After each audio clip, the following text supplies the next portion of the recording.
The queer feeling did not pass away, but she imagined herself acting the new part of fine lady, and so got on pretty well.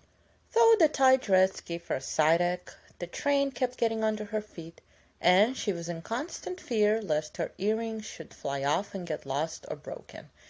She was flirting her fan and laughing at the feeble jokes of a young gentleman who tried to be witty, when she suddenly stopped laughing and looked confused. For just opposite she saw Laurie. He was staring at her with undisguised surprise, and disapproval also, she thought, for though he bowed and smiled, yet something in his honest eyes made her blush and wish she had her old dress on. To complete her confusion, she saw Belle nudge Annie, and both glanced from her to Laurie, who, she was happy to see, looked unusually boyish and shy. "Silly creatures, to put such thoughts into my head! I won't care for it, or let it change me a bit," thought Meg, and rustled across the room to shake hands with her friend. "I'm glad you came. I was afraid you wouldn't," she said with her most grown-up air. "Joe wanted me to come and tell her how you looked, so I did," answered Laurie, without turning his eyes upon her, though he half smiled at her maternal tone.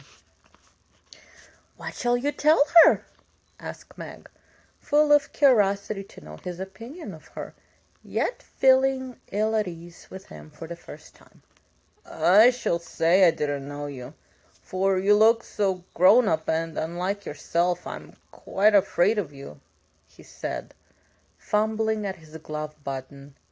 "How absurd of you! The girls dress me up for fun, and I rather like it. Wouldn't Joe stare if she saw me?"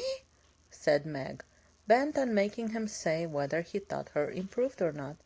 "Yes, I think she would," returned Laurie gravely. "Don't you like me so?" asked Meg. "No, I don't," was the blunt reply. "Why not?" in an anxious tone.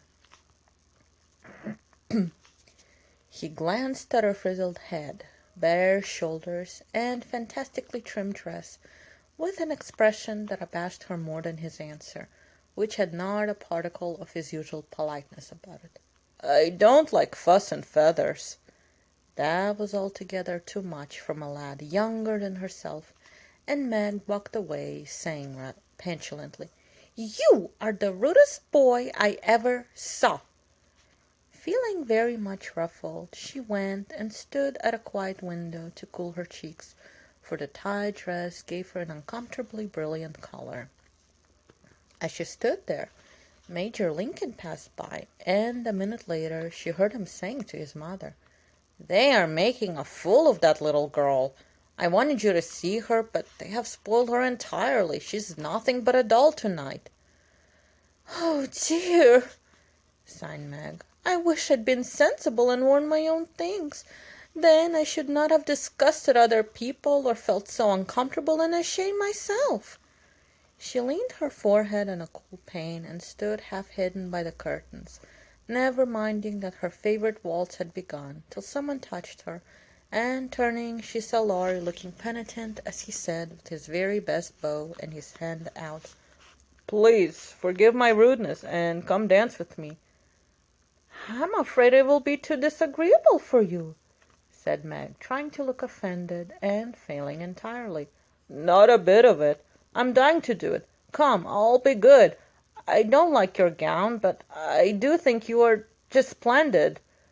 And he waved his hands as if words failed to express his admiration. Meg smiled and relented, and whispered as they stood waiting to catch the time, "Take care my skirt doesn't trip you up. It's the plague of my life, and I was a goose to wear it." "Pin it round your neck, and then it will be useful," said Laurie, looking down at the little blue boots, which he evidently approved of. Away they went, fleetly and gracefully, for, having practiced at home, they were well matched, and the blithe young couple were a pleasant sight to see, as they twirled merrily round and round, feeling more friendly than ever after their small tiff. "Laurie, I want you to do me a small favor. Will you?" said Meg, as he stood fanning her when her breath gave out, which which she did very soon, though she would not own why. "Won't I?" said Laurie with alacrity. "Please don't tell them at home about my dress tonight. They won't understand the joke, and it will worry Mother." "Then why did you do it?" said Laurie's eyes so plainly that Meg hastily added, "I shall tell them myself all about it, and fess up to Mother how silly I've been. But I'd rather do it myself, so you'll not tell, will you?" "I'll give you my word I won't. Only what I shall say when they ask me." "Just say I looked pretty well and was having a good time." "I'll say the first with all my heart. But how about the other? You don't look as if you were having a good time. Are you?" And Laurie looked at her with an expression which made her answer in a whisper, "No, not just now. Don't think I'm horrid. I only wanted a little fun, but this sort of doesn't pay, I find, and I'm getting tired of it." "Here comes Ned Moffat. What does he want?" said Laurie, knitting his black brows as if he did not regard his young host in the light of a pleasant addition to the party. "He put his name down for 3 dances, and I suppose he's coming for them. What a bore!" said Meg, assuming a languid air which amused Laurie immensely.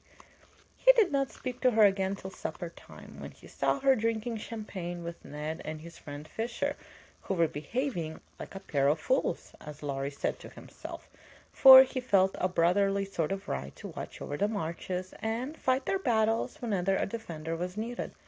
"You'll have a splitting headache tomorrow if you drink much of that." "I wouldn't, Meg. Your mother doesn't like it, you know," he whispered, leaning over her chair as Ned turned to refill her glass, and Fisher stooped to pick up her fan. "I'm not Meg tonight. I'm a doll who does all sorts of crazy things. Tomorrow I shall put away my fuss and feathers and be desperately good again," she answered with an affected little laugh. "Wish tomorrow was here, then," muttered Laurie, walking off, ill-pleased at the change he saw in her.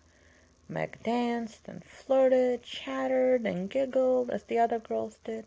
After supper she undertook the German and blundered through it, nearly upsetting her partner with her long skirt and romping in a way that scandalized Laurie, who looked on and meditated a lecture. But he got no chance to deliver it, for Meg kept away from him till he came to say good night. "Remember," she said, trying to smile, for the splitting headache had already begun. "Silence à la mort," replied Laurie, with a melodramatic flourish as he went away. This little bit of by-play excited Annie's curiosity, but Meg was too tired for gossip, and went to bed feeling as if she had been to a masquerade and hadn't enjoyed herself as much as she expected. She was sick all the next day, and on Saturday went home, quite used up with her fortnight's fun, and feeling that she had sat in the lap of luxury long enough. "It does seem pleasant to be quiet and not have company manners on all the time. Home is a nice place, though it isn't splendid," said Meg, looking about her with a restful expression as she sat with her mother and Joe on the Sunday evening. "I'm glad to hear you say so, dear, for I was afraid home would seem dull and poor to you after your fine quarters," replied her mother, who had given her many anxious looks that day, for motherly eyes are quick to see any change in children's faces. Meg had told her adventures gaily, and said over and over what a charming time she had, but something still seemed to weigh upon her spirits, and when the younger girls were gone to bed, she sat thoughtfully staring at the fire, saying little and looking worried. As the clock struck 9 and Joe proposed bed, Meg suddenly left her chair and, taking Beth's stool, leaned her elbows on her mother's knees, saying bravely, "Marmee, I want to fess." "I thought so. What is it, dear?" "Shall I go away?" asked Joe discreetly. "Of course not. Don't I always tell you everything? I was ashamed to speak of it before the children, but I want you to know all the dreadful things I did at the Moffats." "We are prepared," said Mrs. March, smiling but looking a little anxious. "I told you they dressed me up, but I didn't tell you that they powdered and squeezed and frizzled and made me look like a fashion plate. Laurie thought I wasn't proper. I know he did, though he didn't say so. And one man called me a doll. I knew it was silly, but they flattered me and said I was a beauty and quantities of nonsense, so I let them make a fool of me." "Is that all?" asked Joe as Mrs. March looked silently at the downcast face of her pretty daughter, and could not find it in her heart to blame her little follies.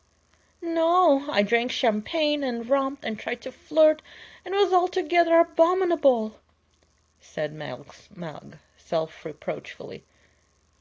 "There is something more, I think," and Mrs. March smoothed the soft cheek, which suddenly grew rosy as Meg answered slowly. "Yes, it's very silly, but I want to tell it because I hate to have people say it, and I think such things about us and Laurie." Then she told the various bits of gossip she had heard at the Moffat's, and as she spoke, Jo saw her mother fold her lips tightly as if ill pleased that such ideas should be put into Meg's innocent mind.